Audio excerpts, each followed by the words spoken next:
कैसे हो आप सब। चलिए अब मैं जो मैंने पिछले वीडियो में आपसे कहा था और मैंने आपसे प्रॉमिस किया था कि अब जो है हम लोग पढ़ाई के साथ साथ कुछ एक्स्ट्रा नॉलेज भी गेन करेंगे which is very important for day to day life of a person, जो हमारे डे टू डे लाइफ के लिए बहुत ही जरूरी है। हमें ये चीज जानना बहुत जरूरी है कि जिस सब्जेक्ट्स की हम पढ़ाई कर रहे हैं, अकाउंट्स, इकोनॉमिक्स, बीएसटी, तो एंटरप्रेन्योरशिप, इन सारे सब्जेक्ट्स का एक्चुअली प्रैक्टिकल एप्लीकेबिलिटी कहाँ है, ठीक है ना।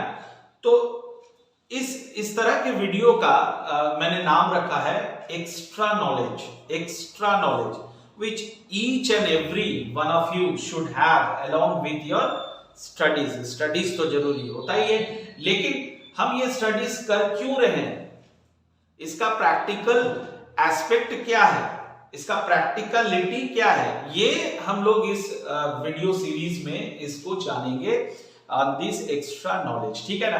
तो मैं आपको, अगर पिछला वीडियो आपने हमारा देखा होगा तो उसमें हमने डिस्कस किया था about mutual funds, about shares. वहां पे मैंने आपको ये बताया था कि कितना इंपॉर्टेंट होता है म्यूचुअल फंड्स, शेयर्स के लिए। हम जो अकाउंट्स पढ़ते हैं उसका कितना ज्यादा impact mutual funds and shares में होता है। हम जो इकोनॉमिक्स पढ़ते हैं, स्टैटिस्टिक्स पढ़ते हैं, उसका कितना ज्यादा impact mutual funds and shares में पड़ता है, ठीक है ना। तो आज थोड़ा सा और डिस्कस करेंगे about mutual funds and shares, ठीक है। तो मुझे इस बात की बहुत खुशी है कि आप में से बहुत सारे बच्चे ऐसे हैं जो इसके बारे में थॉरो नॉलेज लेना चाहते हैं। It's a really hats off to you all. तो मैं आज आपको ये बेसिक आइडिया दूंगा कि म्यूचुअल फंड में सिस्टमेटिक इन्वेस्टमेंट प्लान, जो जिसे हम इन शॉर्ट SIP कहते हैं, उसका एक्चुअली प्रैक्टिकली मतलब क्या होता है, ठीक है ना। इसके बारे में हम लोग अभी जानेंगे, ठीक है। तो मैं आपको एक एग्जांपल से इस चीज को समझाऊंगा, ठीक है। तो आइए मैं यहां पे एक एग्जांपल ले लूं। Suppose there is a person called Vikram. ये विक्रम साहब है, ठीक है ना। विक्रम जो है, he wants to invest his money in shares। उसको बहुत इंटरेस्ट है कि सर मैं शेयर्स में इन्वेस्ट करना चाहता हूं, अपना पैसा शेयर्स में इन्वेस्ट करना चाहता हूं और मिलियनियर बनना चाहता हूं, ठीक है। कहीं से उसको ये पता चला है कि भाई शेयर्स में इन्वेस्ट करोगे तो तुम बहुत कम समय में ना मिलियनियर बन जाओगे, करोड़पति बन जाओगे, इवन अरबपति बन जाओगे। तो उसने क्या किया, हम दो केस लेते हैं यहां पे, थोड़ा ध्यान देना। विक्रम ने क्या किया कि भाई कुछ YouTube चैनल्स वगैरह देख करके, गूगल में कुछ आर्टिकल्स पढ़ के, थोड़ा वो जो है ना, थोड़ा नॉलेज ले करके उसने एक शेयर में पैसा इन्वेस्ट कर दिया। और वो शेयर है लेटेस्ट से एक्सिस बैंक लिमिटेड के शेयर में इन्होंने इन्वेस्ट कर दिया पैसा, ठीक है। एक्सिस बैंक लिमिटेड ये कंपनी है, आप सबको पता है, प्राइवेट बैंक है। यहां पे उसने अपना 1 लाख रुपया इन्वेस्ट कर दिया, ठीक है। 1 लाख रुपया उसने यहां पे इन्वेस्ट कर दिया। अब ये इन्वेस्टमेंट इन्होंने किया लेटेस्ट से 1 अप्रैल 2021 में ये पैसा इन्होंने इन्वेस्ट कर दिया। अब देख बाबू, ये ह्यूमन नेचर होता है कि अगर मैं शेयर में पैसा लगा देता हूं तो मैं ना कॉन्स्टेंटली उसको ट्रैक करते रहता हूं। जो हमारा जो सेंसेक्स है, जहां पे ये शेयर ट्रेडिंग शो होता है, वो जो सेंसेक्स है वो मंडे से फ्राइडे तक चलता है।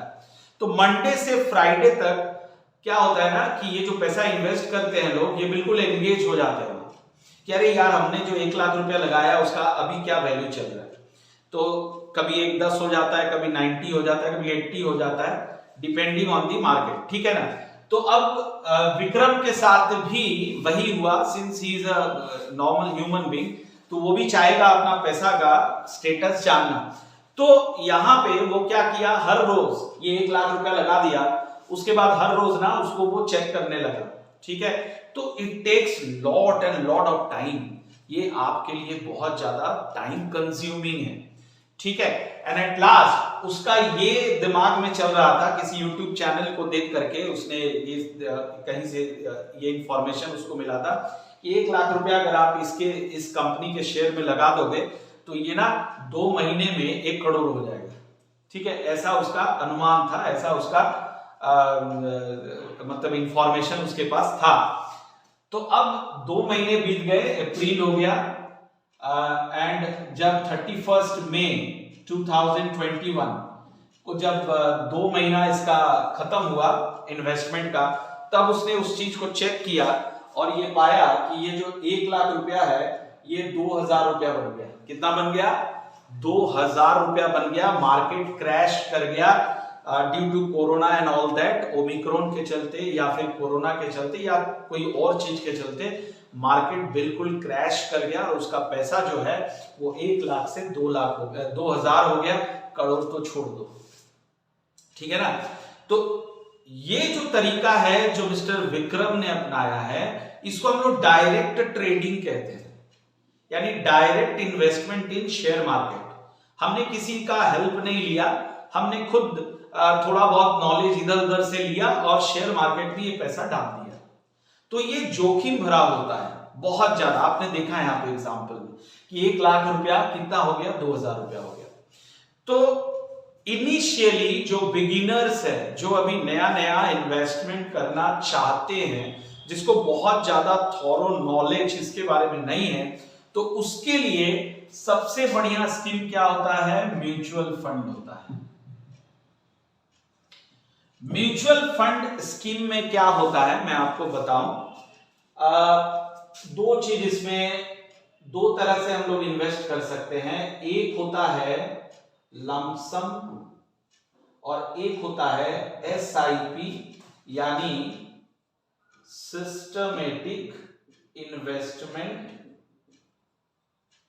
प्लान, जिसे हम लोग कहते हैं सिस्टमेटिक इन्वेस्टमेंट प्लान, और दूसरा क्या होता है? लमसम। तो मैं आपको एक एग्जांपल से समझाता हूं, बहुत ध्यान से देखिए। तो अब मैं विक्रम का ही केस लेता हूं, ठीक है। चलिए विक्रम को छोड़ दीजिए, एक और नया किसी का नाम लेता हूं। तो मैं यहां पे आशीष का नाम लेता हूं, ठीक है।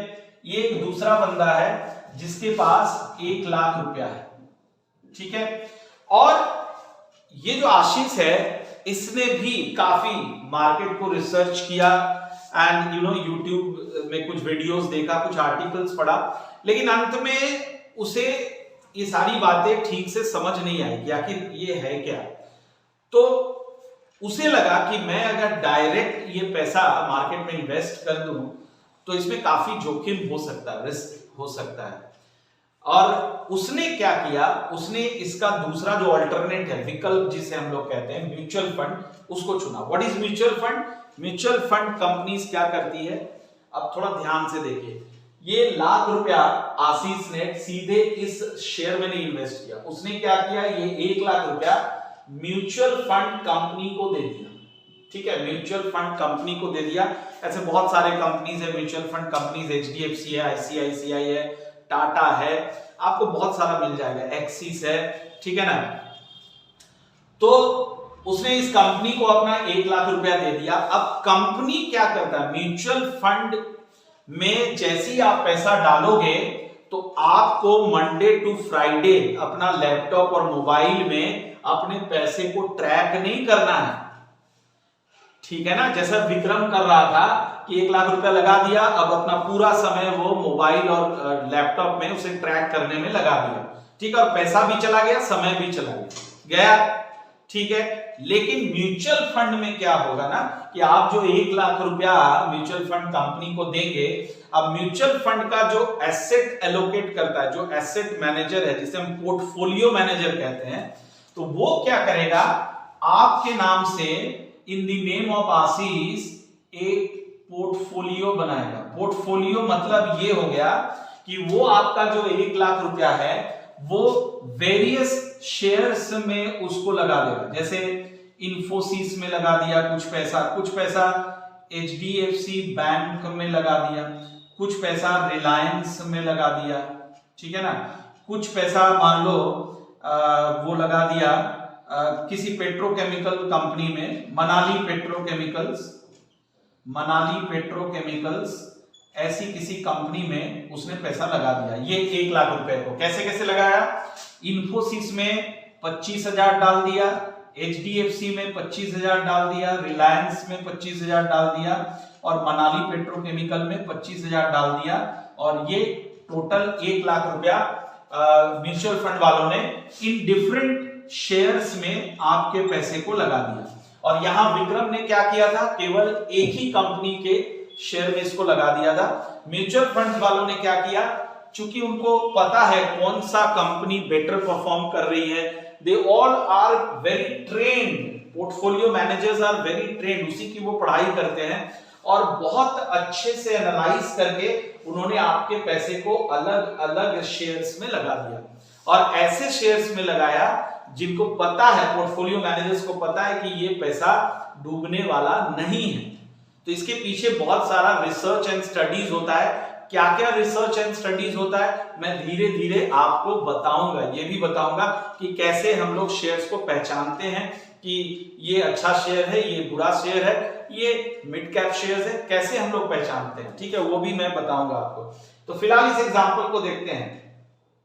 और ये पैसा जैसे विक्रम ने 1 अप्रैल को लगाया था, इन्होंने भी 1 अप्रैल 2021 को लगा दिया। अब देख इसमें होता क्या है फायदा।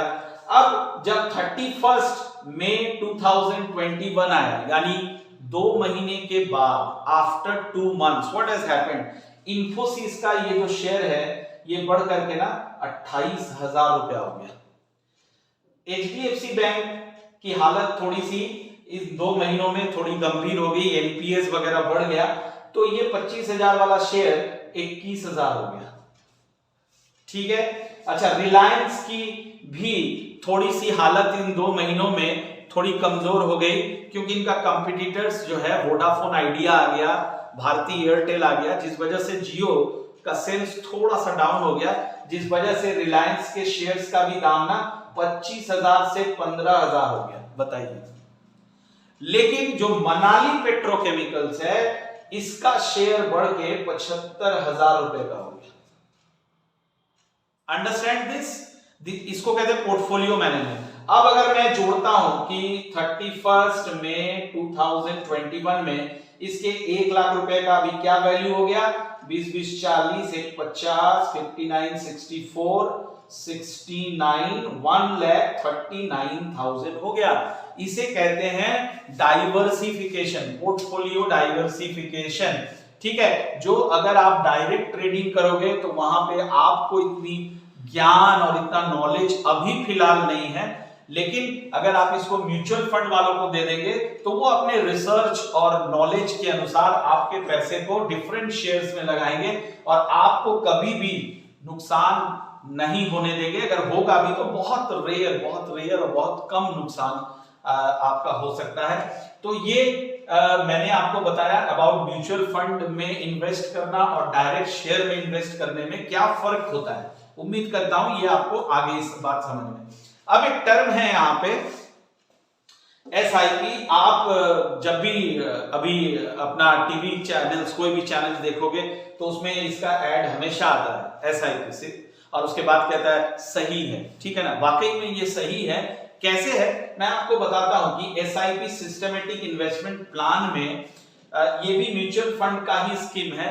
तो इसमें जैसे विक्रम और आशीष के पास एक साथ 1 लाख रुपया था, तो हो सकता है आपके पास अभी एट दिस मोमेंट 1 लाख रुपया ना हो, ठीक है। तो आप म्यूचुअल फंड के साथ एक एग्रीमेंट कर सकते हो कि मैं हर महीने 1,000 रुपीज करके इन्वेस्ट करूंगा। कितना इन्वेस्ट करूंगा? Only 1,000 rupees. आप सब अभी स्टूडेंट्स हैं तो आपके पास पैसे है नहीं, लेकिन आप पॉकेट मनी अपना बचा करके इसमें इन्वेस्ट कर सकते हो। तो अभी आप देखिए SIP में जो है आप 1,000 रुपया अगर हर महीने इन्वेस्ट करते हो तो उसको हम लोग SIP कहते हैं, सिस्टमेटिक इन्वेस्टमेंट प्लान, और लमसम में एक साथ लगा दिया। SIP में अभी पैसा नहीं है भैया, हर महीना में थोड़ा थोड़ा करके लगा रहा हूं। तो म्यूचुअल फंड वाला क्या करेगा, वो सेम पोर्टफोलियो है इस तरह से, वो जो आप 1,000 रुपया इसको महीना में दोगे ना, उस 1,000 रुपए को ये इन चारों में हर महीना इन्वेस्ट करता रहेगा। इन्फोसिस में वो डाल देगा 250 रुपया, HDFC में 250 रुपया, रिलायंस में 250 रुपया और मनाली में 250 रुपया, तो ये 1000 रुपया वो आपका इन्वेस्ट कर देगा। इस तरह से आप 1 साल, 2 साल, 3 साल, 4 साल तक या 5 साल तक, जब तक आपकी मर्जी, आप इस 1000 रुपए हर महीने अपने बैंक अकाउंट से ECS करा देंगे इस म्यूचुअल फंड कंपनी के नाम से, और वो आपके पैसे को मैनेज करेगा। और आपको कम से कम, देखिए म्यूचुअल फंड में जब भी आप इन्वेस्ट करते हो ना, तो ये रिसर्च करके पाया गया है कि कम से कम 15 to 20% अगर लॉन्ग टर्म में आपको रिटर्न चाहिए, लॉन्ग टर्म यानी लंबे समय 3 से 5 साल तक अगर आप इस पैसे को रख सकते हो, तो 15 से 20% का रिटर्न वो आपको गारंटीड देता है, ठीक है ना। लेकिन डायरेक्ट अगर आप शेयर में इन्वेस्ट करोगे तो ये काफी जोखिम भरा होता है। तो बिगिनर्स के लिए यही सही है कि वो सिस्टमेटिक इन्वेस्टमेंट प्लान में जाएं, और सिस्टमेटिक इन्वेस्टमेंट प्लान में हर महीने अपने अकाउंट से थोड़ा बहुत करके पैसा, जितना जो भी मान लो औकात है उस हिसाब से वो अपना पैसा म्यूचुअल फंड वालों को दे, और वो आपके पैसे को सुरक्षित तरीके से अच्छे अच्छे शेयर्स में इन्वेस्ट करता है, और जिससे आपके पैसे का ग्रोथ हो जाता है, ठीक है ना। तो ये मैंने आज के वीडियो में आपको ये छोटा सा चीज बताया about SIP and lump sum in mutual fund and direct investment in shares. उम्मीद करता हूं कि ये आपको बेसिक आइडिया हो गया है कि SIP में क्या डिफरेंस है, लमसम में क्या डिफरेंस है, और डायरेक्ट इन्वेस्टमेंट में क्या डिफरेंसेस है, ठीक है ना। तो चलिए इंतजार करते हैं अगले वीडियो का। उम्मीद करता हूं ये वीडियो पसंद है, लाइक कर दीजिए, और सब्सक्राइब नहीं किए हैं तो इसको जरूर सब्सक्राइब कर दीजिए, और हमारे इस एक्स्ट्रा नॉलेज वाले सीरीज में आप जरूर इसको अटेंड कीजिए।